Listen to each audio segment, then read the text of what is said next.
Entonces nos quedamos en la diapositiva 12 y ahora continuaremos. El siguiente grupo de NIAs que está dentro de este manual de aseguramiento son las siguientes. Voy a mencionar o comentar las más importantes. De la 300 a la 400 hijos evaluados. Y la primera que tenemos es la NIA C300. ¿De qué trata? De la planificación de la Autoridad de Estados Financieros. Esta norma es, bueno, usada siempre, porque esta es la base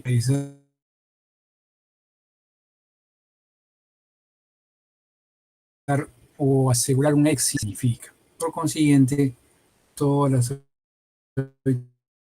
tienen que ser planificadas para saber objetivos y demás. Acordémonos de que las auditorías reflejan, digamos, un determinado periodo y dos periodos no necesariamente tienen que ser iguales.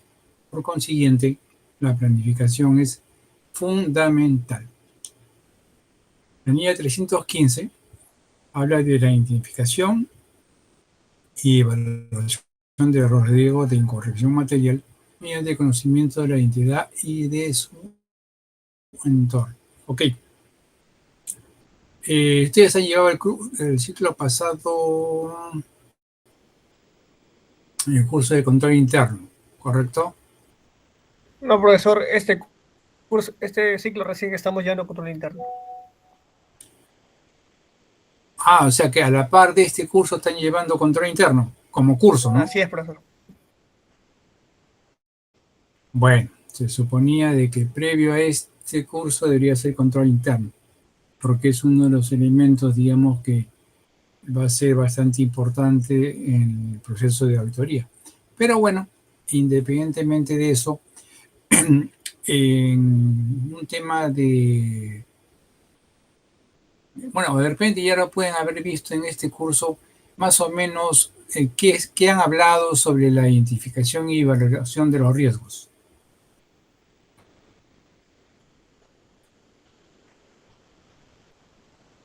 ¿Puede repetir la pregunta, profesor? Disculpe. En las clases que puedan haber tenido ya hasta la fecha, si han visto algo de la forma de identificar y valorar los riesgos de incorrección material mediante el conocimiento de la entidad y de su entorno. De lo que hayan visto, si es que lo han visto, me gustaría que me comenten. Bueno, por ahora hemos visto, profesor, el marco del COS 2013, sus componentes y sus principios. Respecto al componente de control también hemos visto. Ya, pero como un elemento, bueno, en todo caso yo le voy a dar algunos alcances de qué se trata, ¿no? Dentro de un proceso de planificación, bueno, para comenzar, que hacer una auditoría son tres etapas: planificación, ejecución e informe. Y dentro de la planificación, que lo vamos a ver también en el presente curso, en la etapa de planificación hay varias actividades que se relacionan con esa labor de planificación. Pero de ellas hay tres que son, a mi entender, las básicas, las fundamentales. La primera, que es el conocimiento de la entidad. Si yo no conozco la entidad, definitivamente no voy a poder hacer nada, porque si no sé de qué trata la empresa, cómo trabaja, cuáles son sus procesos misionales más importantes, etcétera, etcétera, entonces frito pescadito no podría hacer nada. Ahora, durante esas tres etapas que yo les mencionaba en la etapa de planificación, una es esta, el conocimiento de la entidad, otra es la evaluación del control interno, y una tercera y final sería la evaluación, no, perdón, la identificación de riesgos. Son las tres actividades más importantes, más relevantes que tiene que realizar el auditor dentro de la etapa de planificación. Esta NIA está tratando de cómo se hace la identificación y valoración de riesgos de incorrección material, pero mediante a través del conocimiento de la entidad de su entorno. Entonces, ¿qué quiere decir? Que yo tengo que conocer a la entidad, pero a su vez tengo que conocer el entorno dentro de que se mueve esa entidad. Y ya lo he dicho hace unos segundos, si yo no conozco la entidad, cómo trabaja, qué se dedica y cómo son sus procesos, definitivamente no podría hacer nada. Ahora, pregunto, ¿para qué me sirve a mí la identificación y valoración de riesgos? Por si acaso, cada vez que yo les haga algún tipo de pregunta, si bien es cierto, bueno, estamos en una etapa de aprendizaje, pero puede suceder que alguien se haya visto el tema.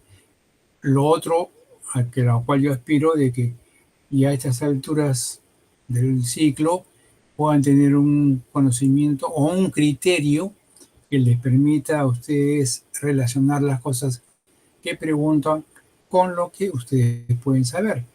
Las respuestas no se tienen que preocupar demasiado, porque lo ideal sería así, que antes de ir a una clase se lea parte del tema. Pero como nosotros recién nos estamos organizando, prácticamente no voy a pedirles esa parte, sino yo lo estoy desarrollando directamente. Pero, como le decía, primera o pregunta inicial, ¿qué entienden ustedes por riesgo? Alejandro, no, Miguel Ángel. Sí, profesor, disculpe, Alejandro es mi apellido. Sí. Ya. Sí, Miguel Ángel, Eduardo, Alejandro y sí, okay. Profesor. Dale. Respecto a los riesgos, son aquellos que... Un momentito. Recuerdo que en la primera clase les sugerí, bueno, más que sugerí, les pedí que con nuestras clases fueran virtuales, enciendan sus cámaras. Así que, por favor, prendan sus cámaras. Comenzando por nuestro amigo Miguel Ángel. ¿Listo? Muy bien. Ok. Y a veces, por ejemplo, ahí ya te identifico. Ya sé quién participa, quién no participa, que yo les he dicho que es importantísimo eso. Así que ya tú ya estás ahí ya en el bolo. Dale, Miguel Ángel.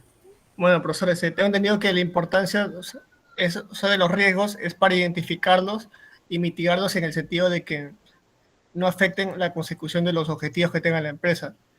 Y también una vez que se identifican pueden ayudar a que mejoren su sistema de control interno, o sea, ya las deficiencias que ya tenga. Ya, bueno, ahí tú ya me diste todo el rollo cuando yo solamente había preguntado qué se entiende por riesgo. Ok. Haz un resumen de lo que has dicho y dime qué cosa entiendes por riesgo. Por riesgo entiendo yo una deficiencia en una empresa, una posibilidad de algún daño económico. Ya, a ver, vamos a ver qué nos dice nuestra querida delegada.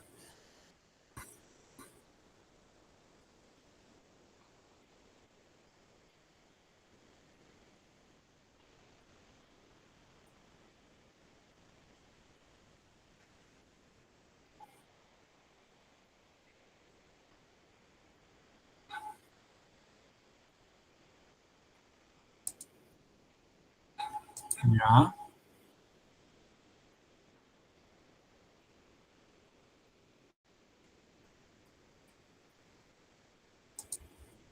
Ya, ok.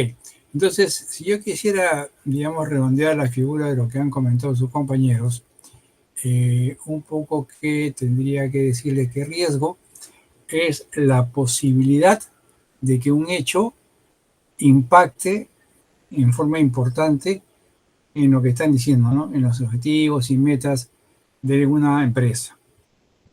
Perfecto. Entonces, si yo entiendo que riesgo es la posibilidad de que un hecho afecte negativamente. Aquí eso es lo que generalmente, bueno, muchos autores he visto que han considerado esa definición. Yo sobre el particular lo único que tendría que decir que no solamente es algo que afecte negativamente, sino puede tener un riesgo de que haya un hecho que afecte positivamente. Lo que sucede que como la afectación cuando es positiva, pues, no, al contrario, bienvenida, no tengo ni por qué preocuparme. Solamente debería preocuparme y ocuparme, sobre todo, de los que tienen una afectación negativa. Perfecto, entonces eso es primero el riesgo. Ahora, si yo conozco cuáles son esos riesgos, cuáles son aquellos hechos que podrían impactar a mi organización, yo tendría que tomar las medidas del caso para, como se conoce en este tema, es mitigar el riesgo, ¿no? Porque, o sea, desaparecer el riesgo generalmente no va a ser posible, pero mitigarlo sí. Mitigarlo, ¿qué significa? Hacer que el impacto de ese evento sea lo mínimo posible en cuanto a la afectación. Muy bien. Entonces acá, esta niña se está ocupando de la identificación y la valoración de estos riesgos, pero ojo, eso como auditor. Ahora la pregunta es, ¿esta identificación y valoración de riesgos también se aplica a las empresas o solamente es algo que lo ve el auditor?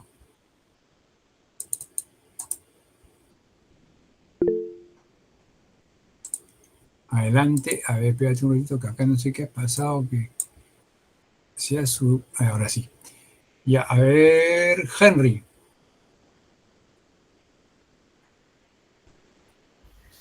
Ah, sí, profesor, ¿me escucha? Sí. Ok. No solamente se encargan de ver los auditores, sino que también pueden ser todas las personas que están en la empresa, porque una sola persona no solamente puede identificar un error, sino que otra se puede dar cuenta se puede ver algo que cierta persona no ve y así se ayuda mutuamente para lo que es evitar que la empresa presente algún defecto. Ya. Bueno, me parece que lo que tú has comentado está más orientado al tema de control interno, pero la pregunta se debía específicamente a la identificación y valoración de riesgos. Ahora, pero en forma muy similar a la que tú acabas de comentar, las empresas también tienen que identificar. Ahora, ¿cómo lo van a identificar? Se entiende que este trabajo fundamentalmente es responsabilidad de la administración, pero ahí igualmente, como tú estabas comentando, del control interno, los niveles, digamos, inferiores también pueden aportar a la identificación de riesgo. ¿Cómo hace eso la administración? Ya, bueno, es tarea de lo que cada uno tenga mejor forma de llevarlo a cabo. Pero el asunto es que la alta dirección en principio es la que tiene que identificar cuáles son esos riesgos, valorar esos riesgos y por consiguiente ya tendrían que aplicar las medidas para mitigar los efectos de ese posible impacto, ¿no? Porque si es riesgo, es una probabilidad, no es algo concreto. Después tenemos, por si acaso, yo voy a ir avanzando. Si en alguna tienen alguna duda, pregunten, ¿ya? Porque como he dicho, solamente voy a comentar las principales, no voy a comentar todas porque no necesariamente no, que no sean importantes, porque todas son importantes, pero sí unas son más usadas que otras en cuanto al uso del manejo de la norma. Ahora, como norma internacional, se supone que todos los profesionales, en este caso auditores, deben conocer esto, ¿no? Todas las normas. Pero estos son 3 tomos, pero 3 tomos, bueno, por lo menos casi 2 o más de 2, Eso sí tendríamos que conocerlo porque ahí tenemos la norma internacional. Pero después, como ya lo vamos a ver más adelante, hay un grupo de las NIAS, otra de las NIPAS, la CENIR, etcétera. Por lo tanto, por esas son, digamos, normas que están más orientadas a leerlas y tener un conocimiento de algo más específico. Así que eso no lo vamos a ver acá, lo voy a mencionar, sí, pero no lo vamos a desarrollar. Después tenemos la NIA 320, importancia relativa o materialidad en la planificación y ejecución de la auditoría. En este tema, nuevamente, tenemos un concepto que es importante. La importancia relativa, o también conocida más comúnmente como materialidad. ¿Qué se entiende por materialidad y para qué nos sirve? A ver, Miguel Ángel. Sobre la materialidad, tengo entendido, según lo que leí el marco conceptual de contabilidad, que es lo que tiene relevancia para la toma de decisiones. O sea, que tiene un efecto en información financiera el hecho de que consideren o no consideren. Ya. O sea, como término general, sí es correcto. Vamos a ver si nuestra... adelante, Olga.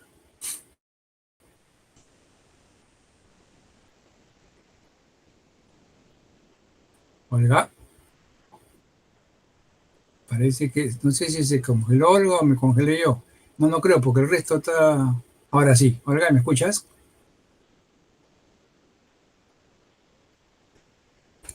A ver, vamos a ver qué pasó.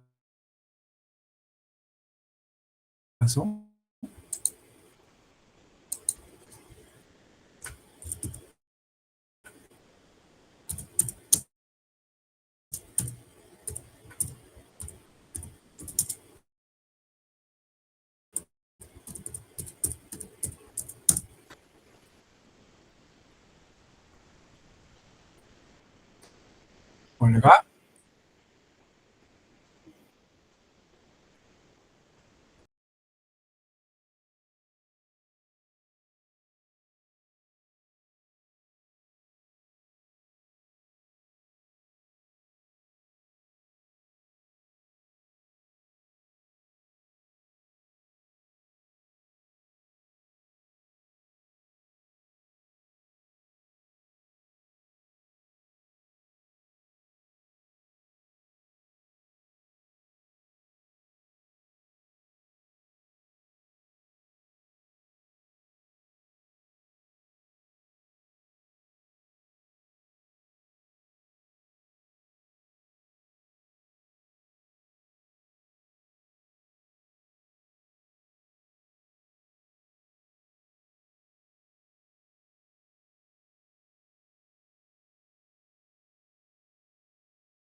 Sí, profesor, buenas noches.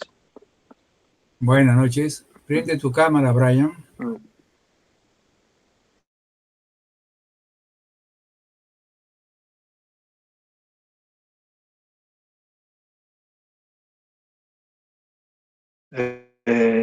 Yo tengo el mismo concepto que mi compañero, la materialidad, por lo que tengo con inventarios, para poder verificar si es que se puede utilizar. Sobre todo con el aspecto de un inventario. Ya, ahí sí está un poco más sesgado. A ver, Olga, a ver si ahora sí nos puedes compartir tu comentario.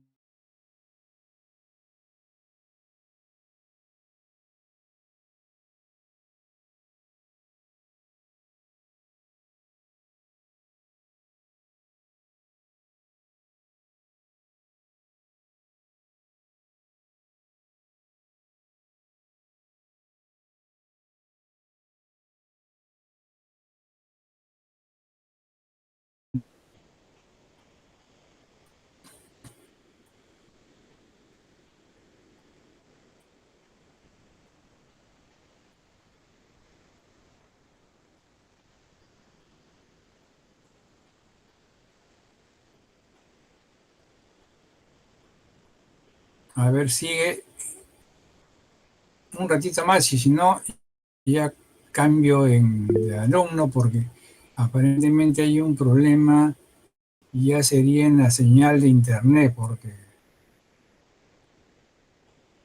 hasta el momento es solamente tu caso el que está fallando.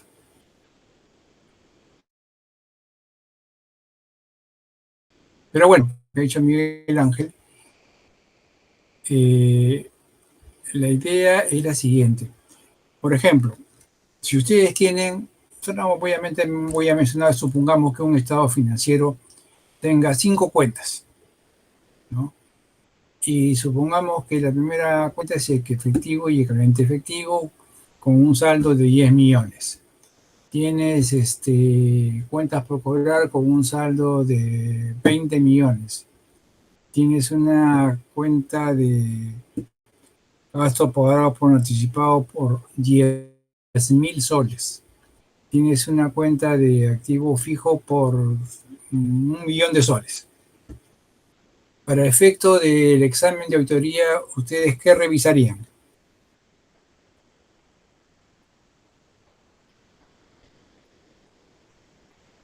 Las cuentas con los mayores montos, profesor, Ya.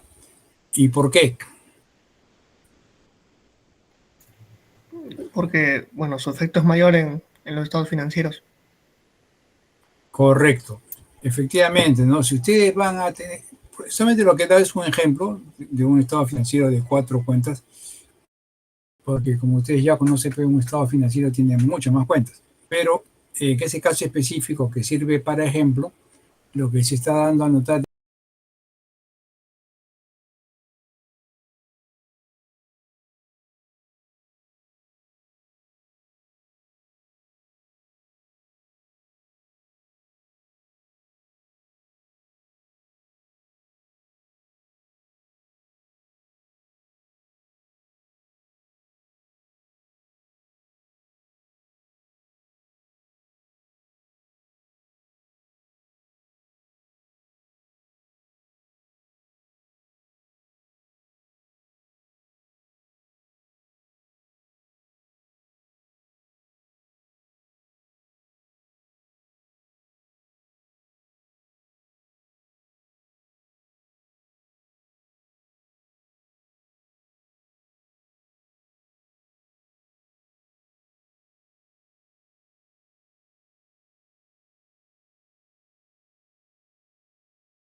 ¿Cómo se establece la materialidad para identificación de cuentas significativas en el sector privado? Por ejemplo, en el caso del sector privado, se podría definir como más importancia la cuenta donde va a haber un mayor flujo de dinero, por ejemplo, inversiones o capitales, tal vez, donde se va a mover más dinero es donde va a ser la cuenta donde se tenga que dar más importancia, porque eso va a afectar mayormente otras cuentas. Ya, de lo que has dicho hay dos cosas que son importantes resaltar. Una, de que esas cuentas van a afectar al estado de situación financiera. Y la primera era de que hablaba por un importe más significativo porque eso afectaría más. Pero la pregunta en sí es que tiene que existir un procedimiento para esto, ¿no? No solamente yo voy a decir, ya, inversiones, no, tengo que tener un papel de trabajo donde llego a determinar lo que tú estás diciendo. Porque recuerden que en auditoría todo tiene que estar debidamente sustentado. Yo no puedo decir estas cuentas son las más significativas si es que no tengo un papel de trabajo donde así se revele. ¿Ok? Bueno, de todas maneras, con lo que tú has dicho, me va a dar pie a simplemente decirle, y esto también va a la vez con consulta anterior, de que existen dos métodos, el análisis vertical y el análisis horizontal. ¿Ok? Pregunta, ¿saben qué cosa es un análisis vertical y un análisis horizontal?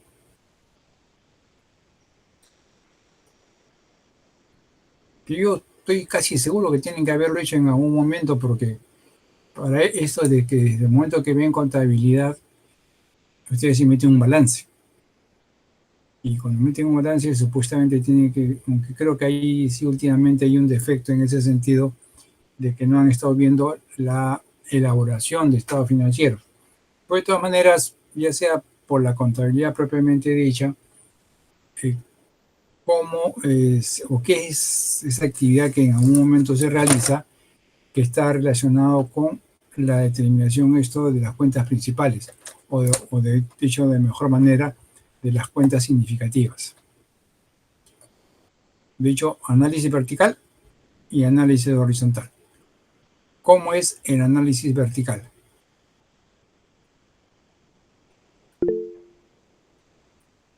A ver, Antonella.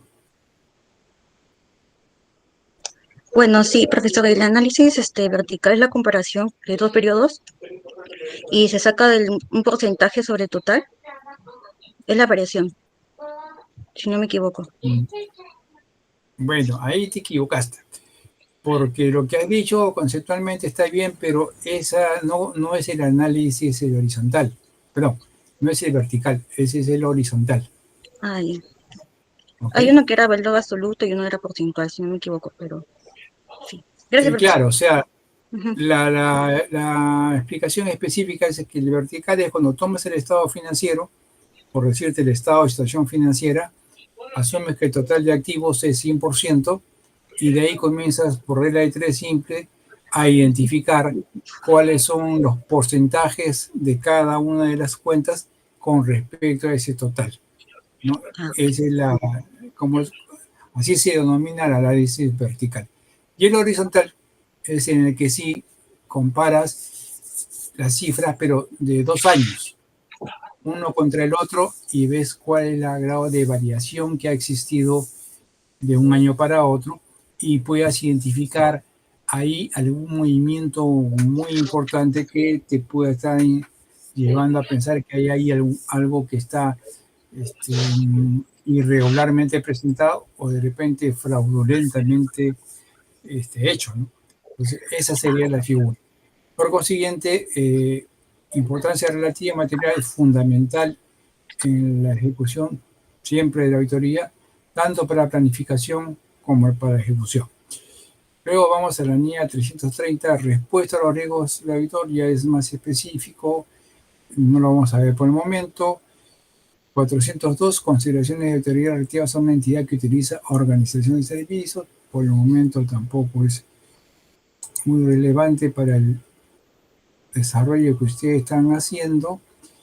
La 450, evaluación de las incorrecciones científicas donde la realización de auditoría. Esa también lo vamos a ver más adelante. Y pasamos al grupo de normas de auditoría de la 500 a la 599. ¿De qué tratan? Sobre la evidencia de auditoría.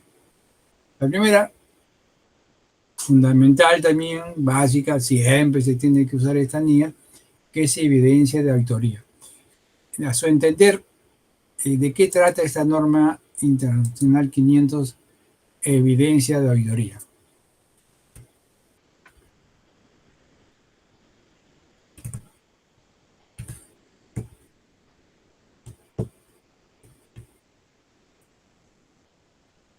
Yo, como les he comentado en clases anteriores, eso de tener la evidencia es como, por ejemplo, si ustedes van a un juicio y dicen, el señor mató a tal persona.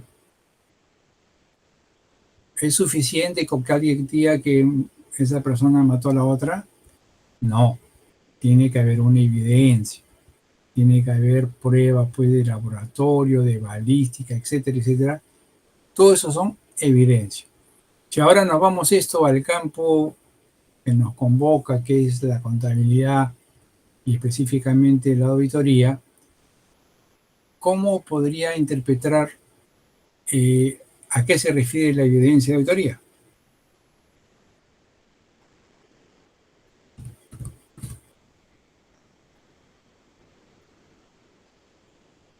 ¿Podría ser con los registros contables?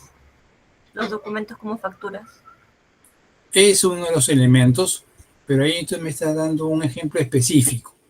Yo ahorita estoy yéndome más al concepto global de qué se entendería por evidencia de auditoría.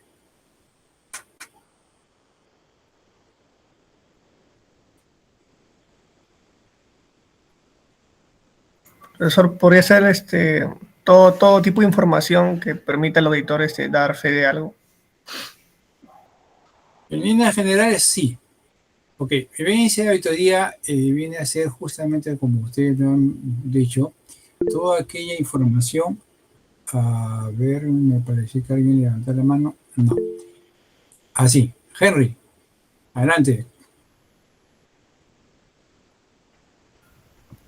Sí, profesor.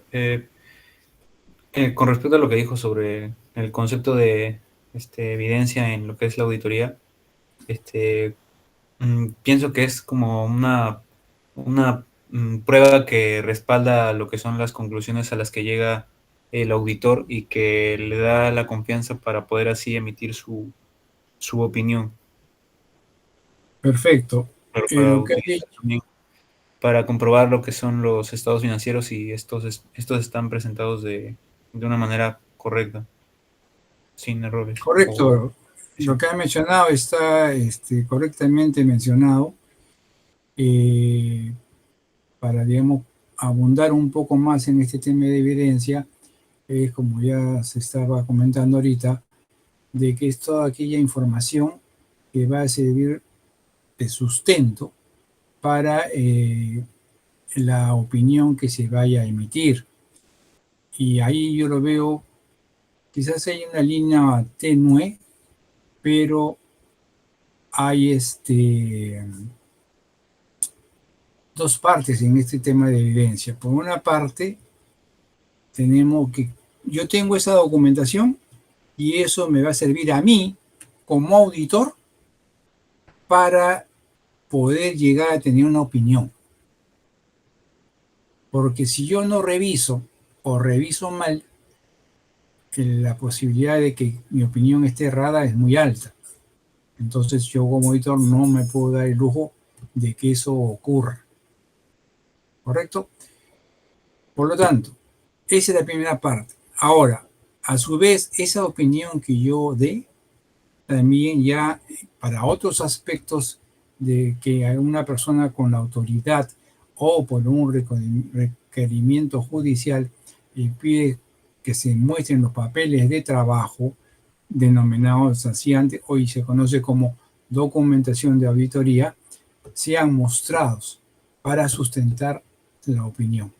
Entonces tiene esos dos efectos fundamentales, lo que es evidencia.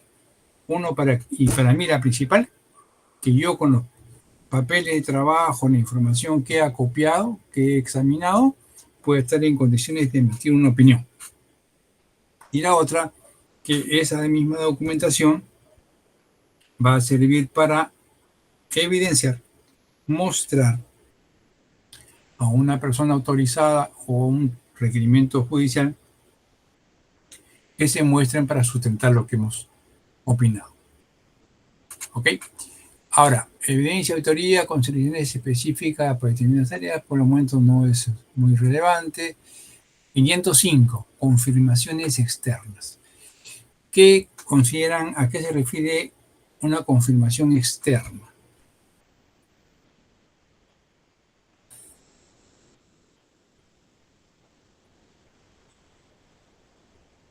En auditoría, digamos, hay cierto nivel de validez de información. Unas pruebas son más válidas que otras. Desde ese punto de vista, cuando yo voy a hacer una auditoría, yo como auditor voy a desarrollar mis papeles de trabajo y, lógicamente, pues esa tiene la total validez porque yo mismo lo he desarrollado. Pero después de ese tema que yo haya desarrollado, si yo, por ejemplo, tengo un estado financiero y yo tengo que validar la razonabilidad de todos los saldos de las cuentas, ¿no? Bueno, no todas, de las que ya, como decía anteriormente, he identificado que son las cuentas más relevantes, más de mayor materialidad y que son esas las que voy a revisar. Pero en esas cuentas supongamos que calza el tema de la auditoría efectivo y equivalente de efectivo. ¿Ok? ¿Qué contiene la cuenta de efectivo y equivalente efectivo? Caja, cuentas del banco, profesor. Ya. Correcto. Tomaré como mayor ejemplo es las cuentas bancarias. ¿Ok? Ahí, en esta empresa dice que hay 5 cuentas bancarias, ¿no? Del BBVA, Banco de Crédito, etc. Muy bien. Y cada una dice que una tiene 100.000 soles de saldo, otro 200.000, otro 300.000 soles. Muy bien. Eso es lo que los estados financieros están informando en los estados propiamente dichos y sus notas. Muy bien. Pero esa es una manifestación de la entidad que dice que al 31 de diciembre habían esas cuentas bancarias con esos saldos. Entonces, según su criterio, ¿qué deberíamos hacer para comprobar, evidenciar si esos saldos que están ahí son razonables?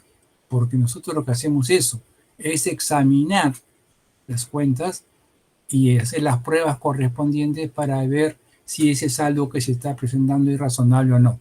En su criterio, ¿qué se les ocurre que podría hacerse o debería hacerse para establecer si son razonables esos saldos? Comunicarse con las entidades bancarias, profesor. Correcto, comunicarse con la entidad bancaria.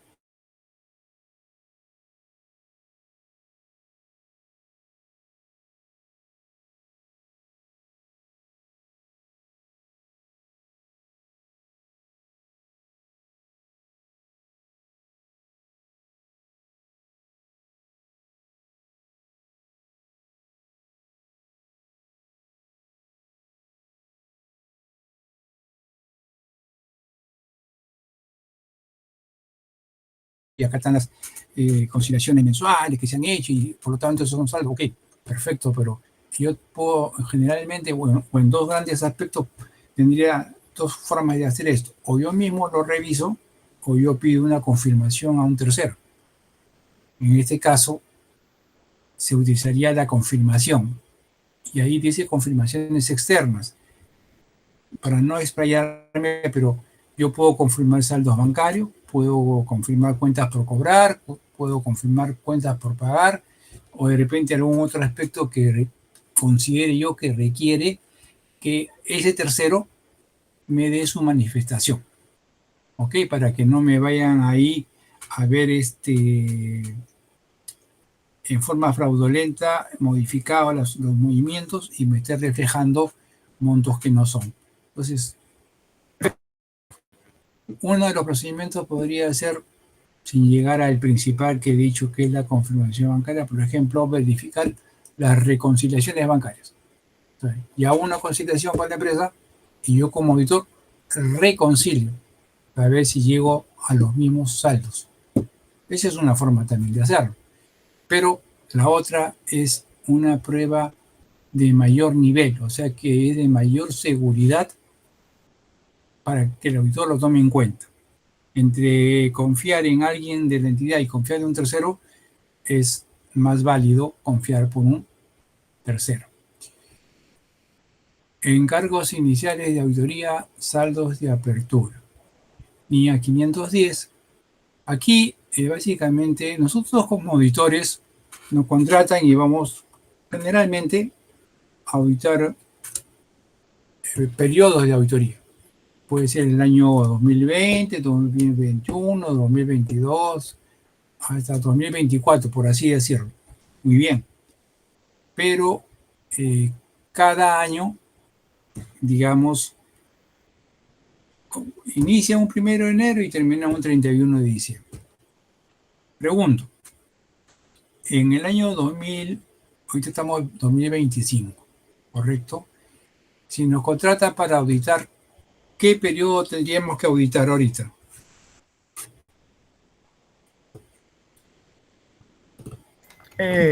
¿Podría ser el primer semestre del 25? Bueno, acuérdense que auditoría financiera es una auditoría que se llama ex post, ¿no? O sea que es sobre ya un estado financiero cerrado.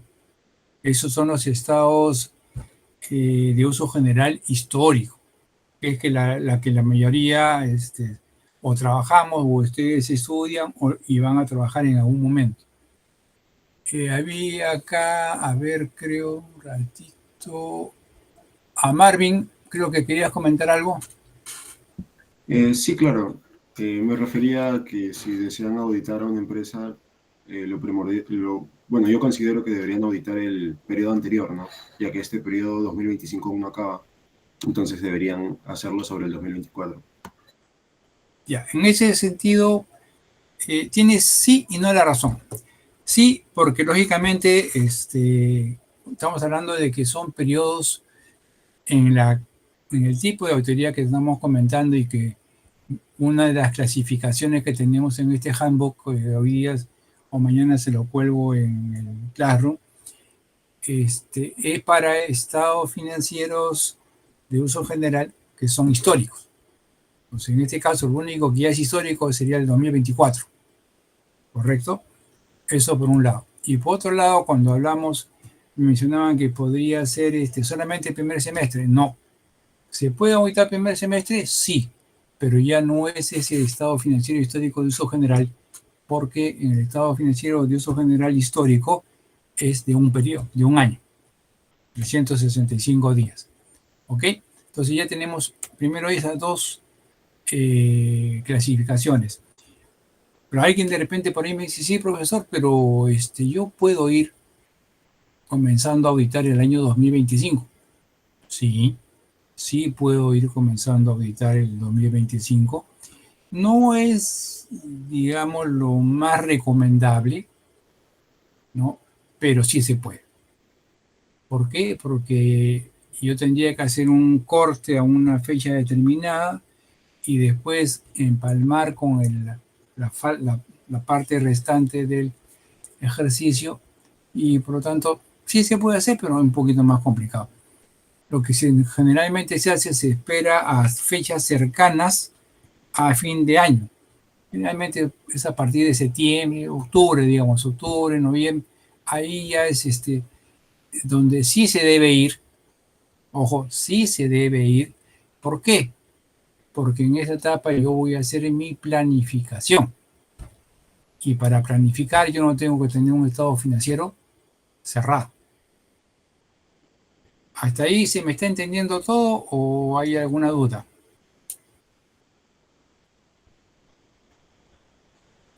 Bueno, silencio administrativo positivo, debo deducir que todo está claro. Todo claro, profesor. Ok, ya. Entonces, partiendo de esas premisas, si yo voy a auditar, supongamos ahorita el 2024, porque ya es un estado financiero cerrado, un año cerrado. Y tenemos que antes del 24, lógicamente está el 23 y todos los años hasta que inició la empresa. Pero da la casualidad que el año 23 no lo audité yo. O de repente no fue auditado. ¿Qué ocurriría en ese escenario? Me contratan para el año 2024. ¿Cómo haría o tendría que hacer o no tendría que hacer algo con los saldos de apertura?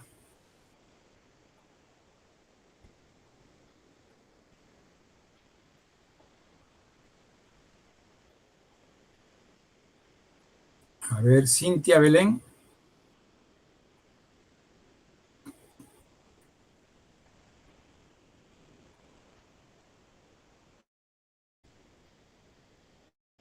Cintia Belén. Buenas noches, Cintia. Prende tu cámara, por favor.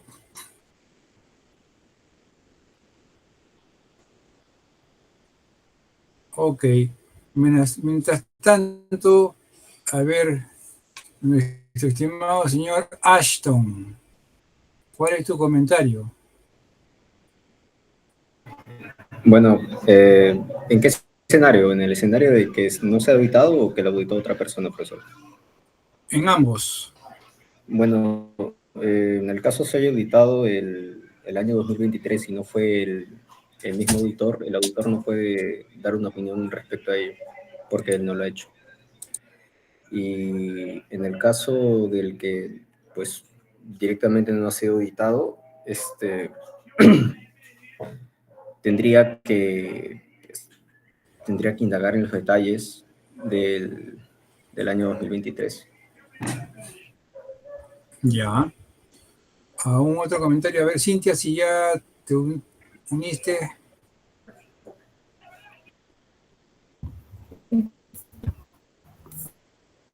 Sí, profesor, ¿me puede ver? Sí. Ahora, ya, ¿me podría volver a repetir la pregunta, por favor, profesor? Ya, cuando va a auditar, audita un año, un periodo. Sí. En este caso, digamos, el 2024. Muy bien. Entonces, cuando yo voy a auditar el 2024, investigo y me dice, sí, señor. Yo le pregunto, ¿y el año anterior quién auditó? Hay dos posibilidades. O que me digan nadie lo auditó, o que me digan si fue la sociedad auditoría X. En ese escenario, ¿tú qué consideras que tú harías como auditor frente a esa situación?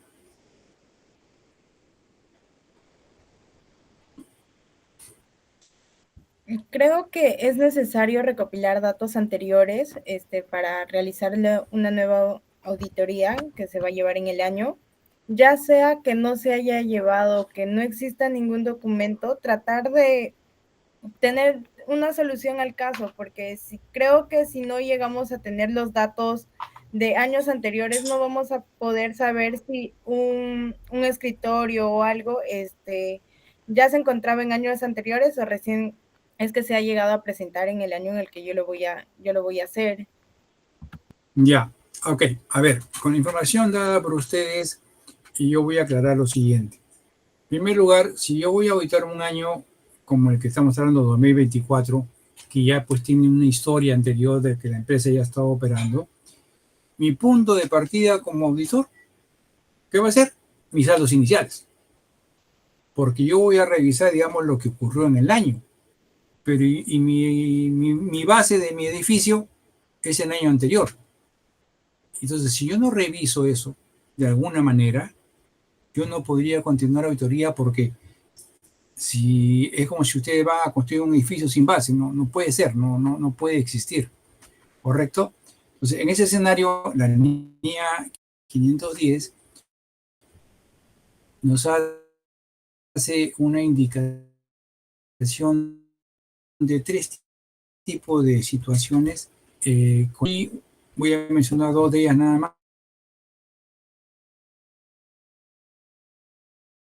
Para el auditor predecesor para que le muestre su papel de trabajo. Ojo, solo mostrar. O sea, yo no puedo ir a tomar foto, ni fotocopiar, nada. Solamente veo, puedo tomar notas así de las cosas que yo cree conveniente. Y con eso llegué a la conclusión de que sí, el año anterior estuvo razonablemente auditado y por lo tanto yo puedo confiar de esos saldos, ¿correcto? Esa es una de las situaciones. Y la otra figura es que, a ver, si yo no, el auditor predecesor a veces no quiere, se dan casos,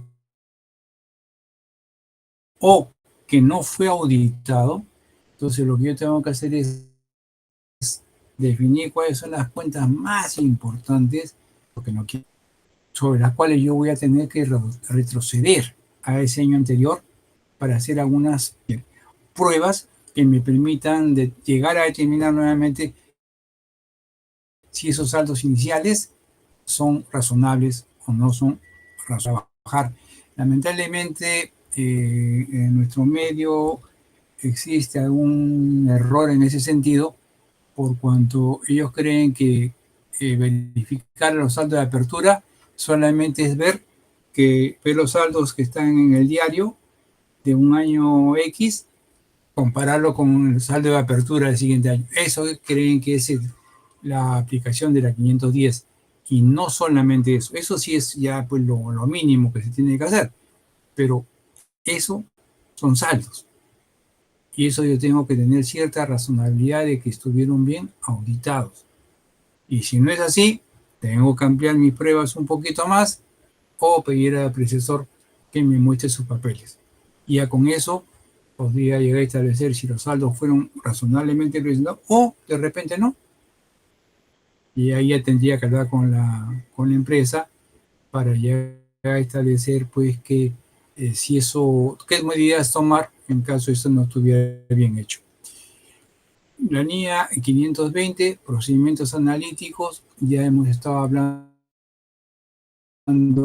hace unos momentos de prueba de saldos inicial, vertical y horizontal, y son como ejemplo de los procedimientos analíticos. De la 510, muestreo de auditoría. ¿Qué considera usted que a qué se refiere muestreo de auditoría y por qué se tiene que usar?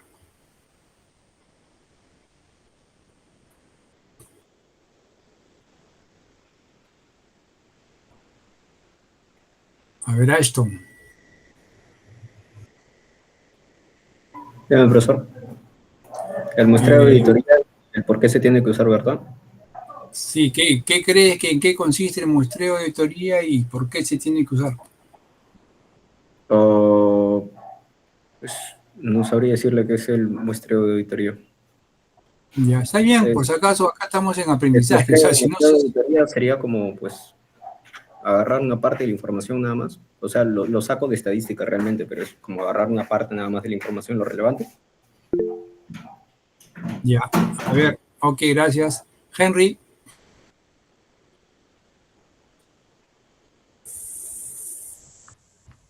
Sí, profesor, ¿me escucha? Sí. Entiendo por muestreo de auditoría que es como, así como dijo mi compañero, algo estadístico que nos sirve más o menos para lo que es ahorrar tiempo y tal vez en algunos casos recursos, pero asegurando lo que son las conclusiones, que éstas sean válidas y que representen la realidad de la empresa y que no esté alterada de ninguna manera. Y se utilizan porque resultan impráctico revisar todo, y con un buen muestreo creo que se puede obtener lo que es la misma confianza en los resultados. Ya, ok. Lo que han comentado, sobre todo Henry, está alineado a lo que realmente es, pero tendríamos que decir muestreo, viene de la palabra muestra. ¿Ok? ¿Y por qué usamos muestras en auditoría?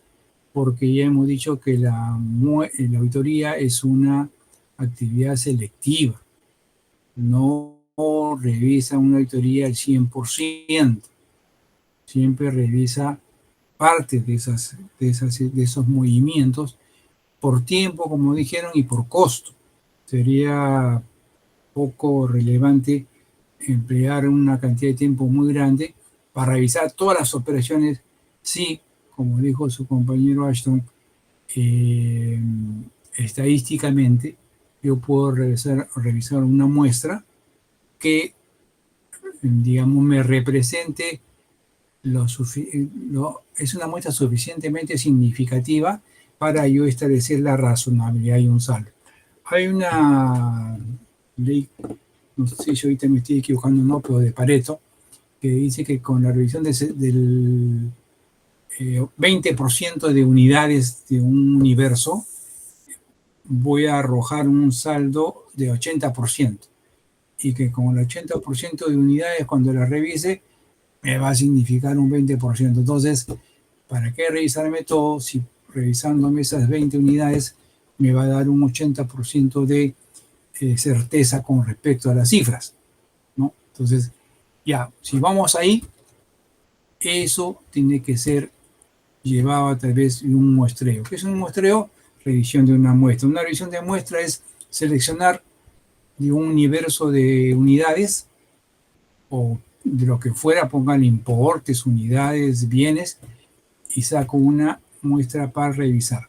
Lo que acá sí es importante señalar es que si yo utilizo un muestreo, porque hay varios tipos de muestreo, pero si reviso un tipo de muestreo estadístico, o sea que se hace en función a una fórmula, los resultados de esa revisión yo los puedo proyectar o los puedo extrapolar al total de la cuenta. Me explico mejor. Si yo tengo la cuenta de existencias o inventarios y de ahí, digamos, hay bienes, 100 bienes, ¿correcto? Si yo de esos 100 bienes utilizo estadística, ese muestreo estadístico, y me dice que con 5 bienes puedo opinar sobre la razonabilidad de la cuenta porque son, digamos, ojo, que muestreo estadístico, ¿por qué es importante? Porque te va a tomar importes pequeños, importes medianos y importes grandes.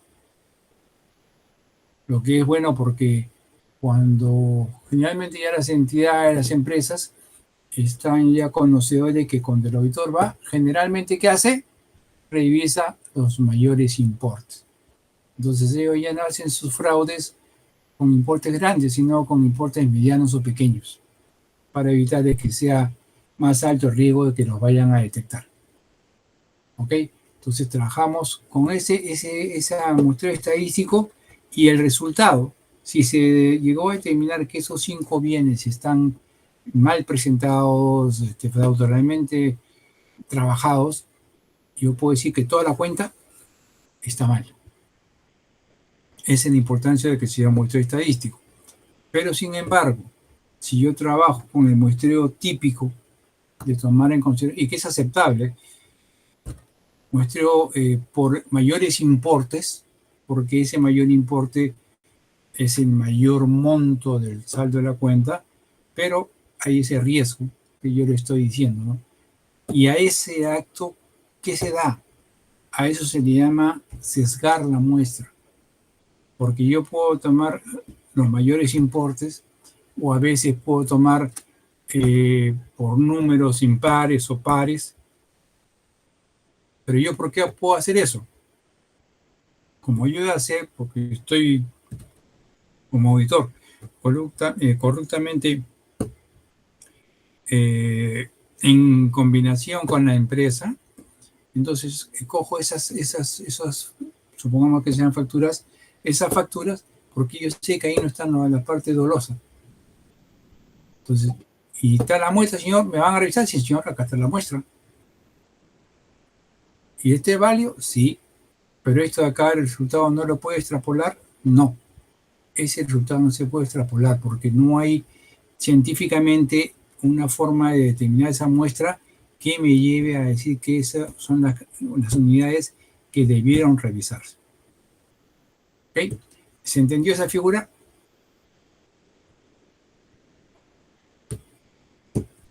¿Sí? ¿No?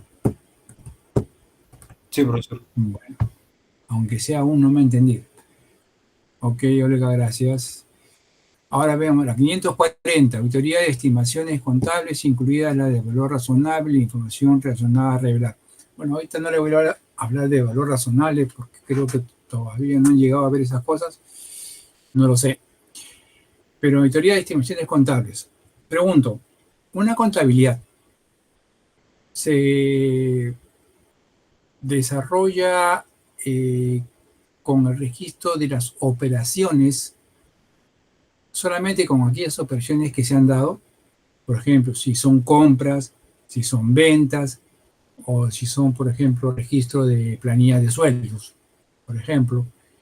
Solamente esa información que aparece en una contabilidad, que aparece en un estado financiero. No, profesor. ¿No?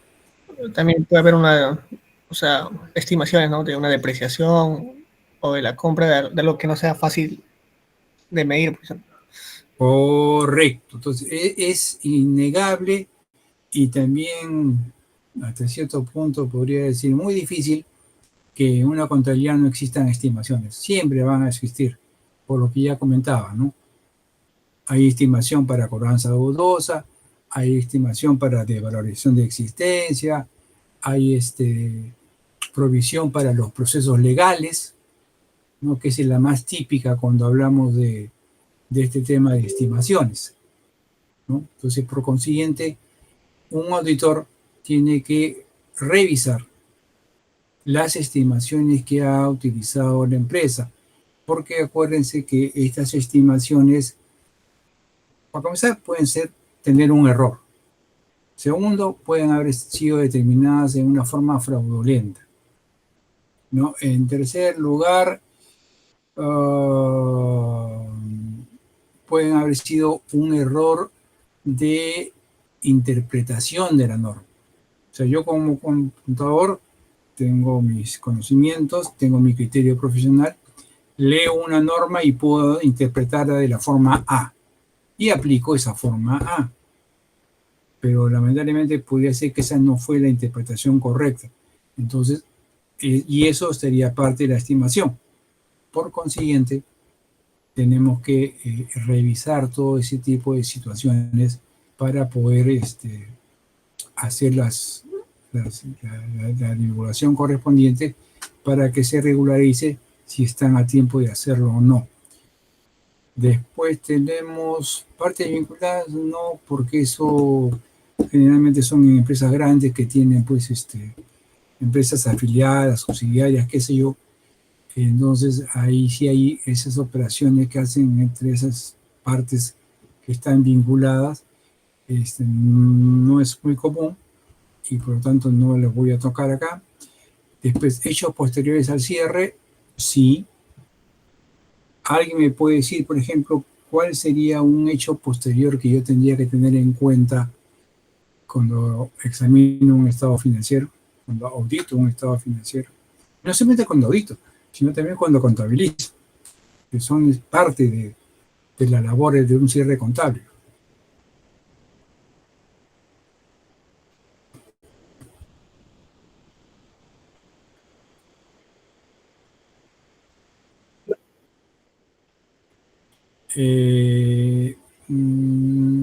Podría ser, pero eso ya lo ves durante el periodo, o sea, eso no va a saltar después del cierre. O sea, después del cierre me refiero que yo en este momento, digamos, estoy auditando año 2024. Lógicamente lo que estoy examinando son las operaciones en ese periodo de tiempo. Muy bien. Pero yo como auditor, ¿es suficiente esto? Como auditor, no. Como contador, igual. ¿Por qué? Pero ahí ya estaría dando la respuesta. Otra opinión.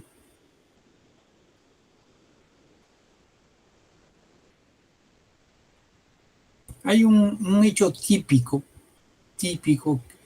de la aplicación de esto de los hechos posteriores.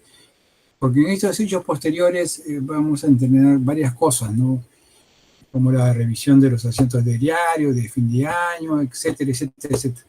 Pero hay un tipo de operación generalmente más identificada con este tipo de situación. ¿Cuál es?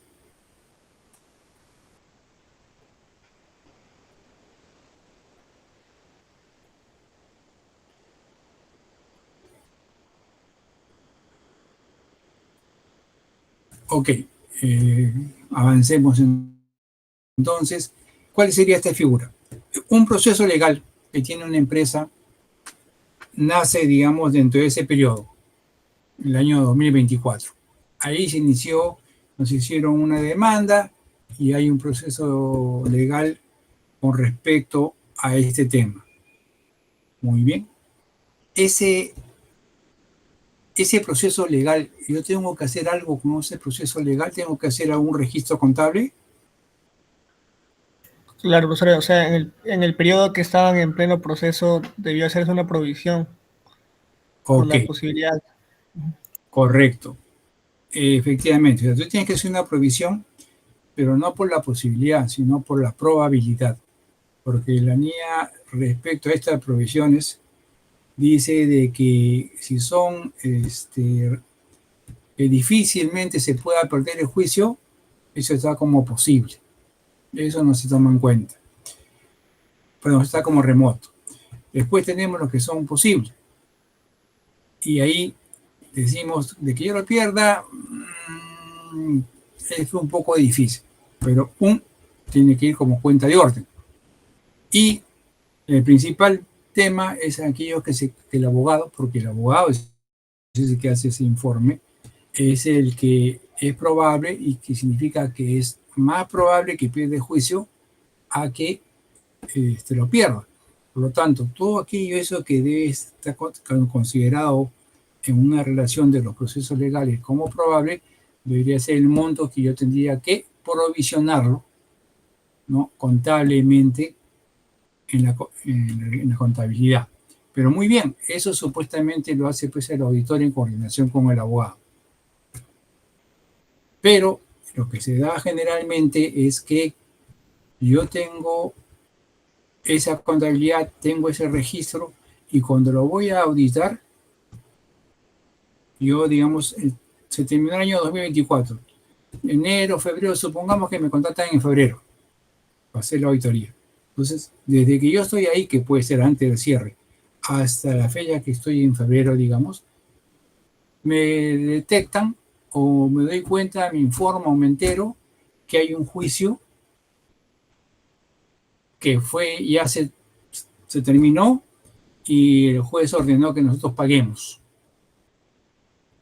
¿Correcto? ¿Qué ocurre en ese caso?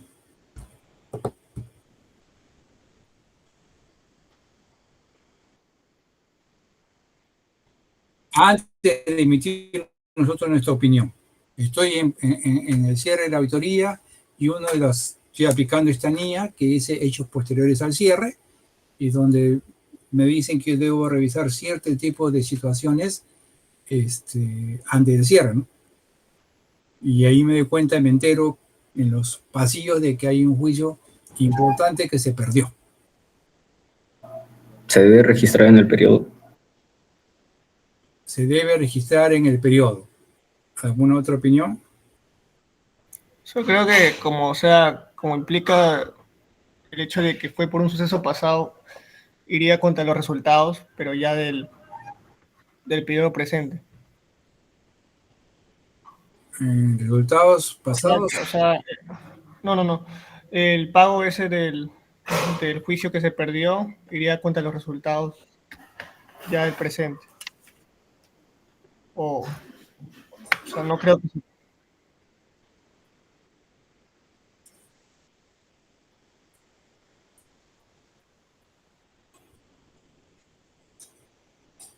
Bueno, ahí hay dos cositas. O sea, uno puede hacer que todavía digamos, la auditoría está en proceso,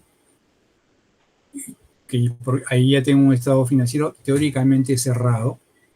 Generalmente no se da eso, ¿no? Generalmente se inicia y están los libros abiertos, y después sí, antes de entregar el informe ya tengo que pedir que todos los libros contables estén cerrados. Si no me entregan libros contables cerrados, no puedo entregar ningún informe. Eso sería una figura. Estado financiero cerrado, voy a informar, pero sí ahí no puedo hacer nada, porque como dices, ya están cerrados.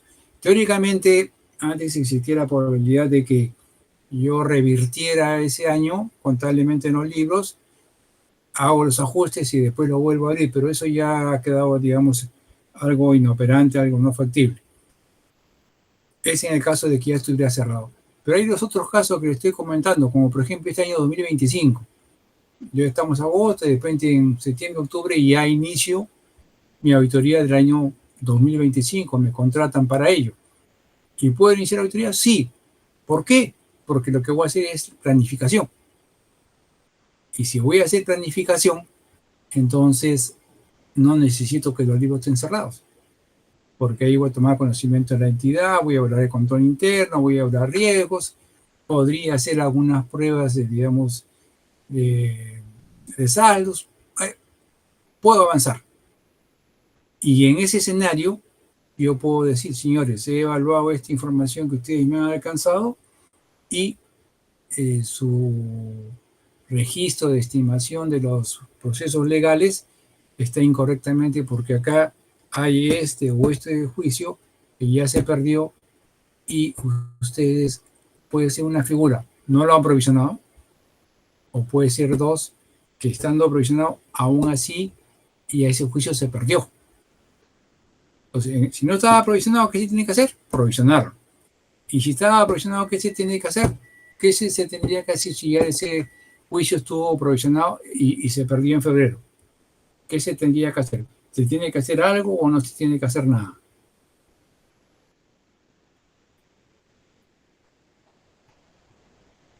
¿Castigar la provisión?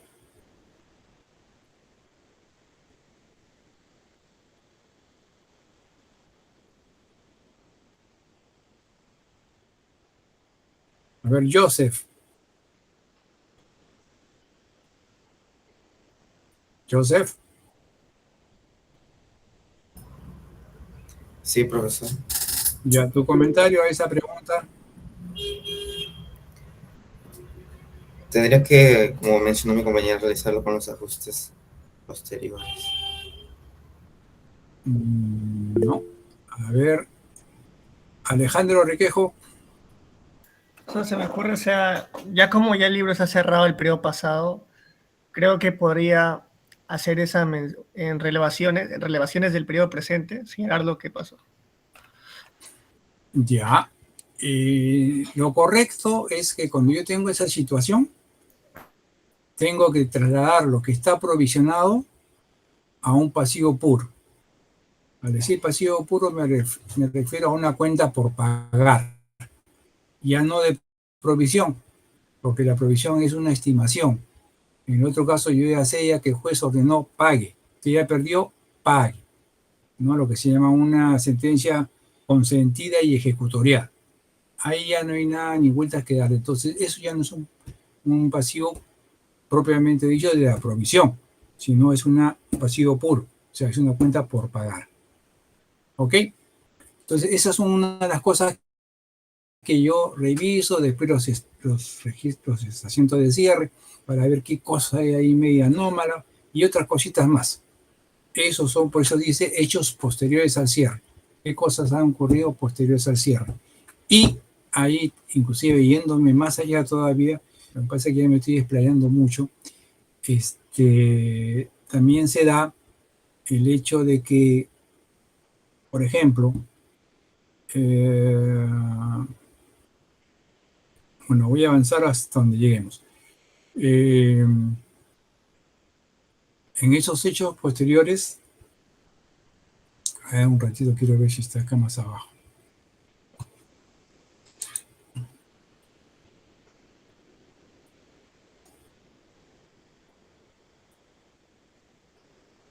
Bueno, vamos a terminar con este grupo porque no me va a alcanzar el tiempo para terminar la siguiente. Pero que está relacionado con este tema. En un dictamen hay dos párrafos que se llaman un párrafo de énfasis y otro párrafo que se llama de otros asuntos. En el párrafo de énfasis yo revelo todo aquello que es importante que lo conozcan los usuarios de la información financiera, pero que no me va a afectar ese informe de auditoría. Uno de ellos es que si yo veo, por ejemplo, en el mismo caso, año 2024, en febrero, estando auditando, me entero de que un huaico ha arrasado con la planta de una empresa. O sea, la planta estaba a todo, pues ahí estaba el centro de producción. Y eso fue arrasado por el huaico. Entonces, ¿eso qué significa? Eso significa que el tema de la empresa en marcha o empresa en funcionamiento ya no va. Porque ya, pues, ya no tiene con qué producir.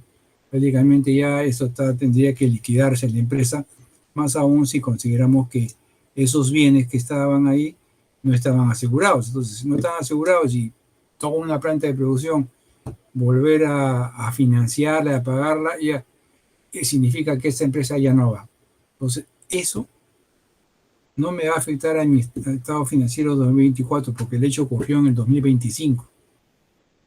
Pero sí yo no puedo dejar de hacer conocer a los usuarios que en esa empresa que en el año 2024 era una octava maravilla del mundo, o sea que era rentable, tenía una posición financiera muy buena. Cualquiera que ve eso de repente invierte en eso y estaría invirtiendo en nada porque esa empresa ya no va. Por eso que eso tiene que revelarlo, indicando, ¿no?, que con fecha tal y arrasó la planta de la empresa y que por lo tanto ya esto no va más. Eso es el párrafo de énfasis. Y el párrafo de otros asuntos es un párrafo que refiere, por ejemplo, el típico es en el cual nos dice que el año anterior los estados financieros fueron auditados por la sociedad de autoridad tal, en la cual su dictamen no tiene opinión limpia, por ejemplo, ¿no? Esos son pero esto lo está amarrando con esta NIA 570 que esa habla de empresa en funcionamiento.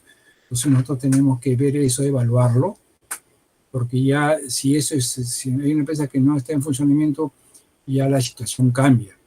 Si hay un acuerdo ya de liquidación, ya los principios contables, bueno, los principios contables no, las normas que se aplican son diferentes. Después tenemos a 580 manifestaciones escritas. Bueno, estas manifestaciones escritas son todas las comunicaciones que hace el auditor cuando solicita información y la empresa le responde, pues, ¿no? Si yo, por ejemplo, le pido análisis de cuenta y en análisis de cuenta el contador me responde, mi señor, bueno, yo soy recién este año contador y el anterior, el contador anterior no ha dejado ningún análisis.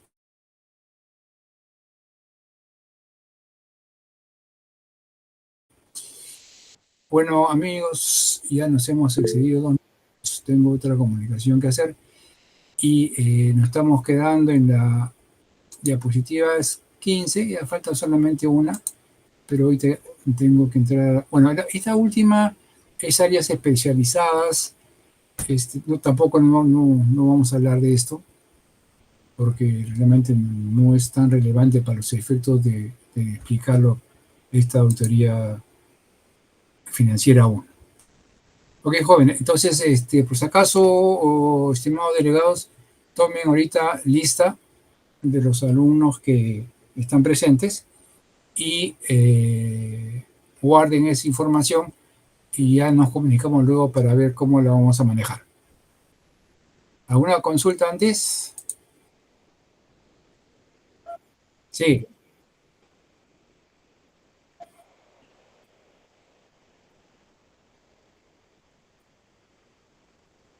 Sí.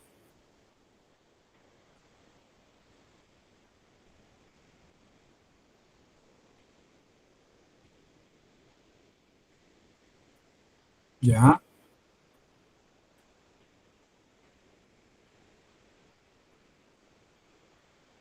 Bueno, para comenzar, que en el sector público, como tú has dicho, hay un pliego, que es un ente, y ellos tienen ejecutoras. Y puedes tener varias ejecutoras. Hasta donde yo recuerdo, la última vez que revisé, el Ministerio de Salud tenía 34 ejecutoras. Las ejecutoras eran de diferentes hospitales a nivel nacional. ¿Ok? Entonces, el ente MINSA, o sea, el ente del Ministerio de Salud, presenta un estado financiero, que es del pliego.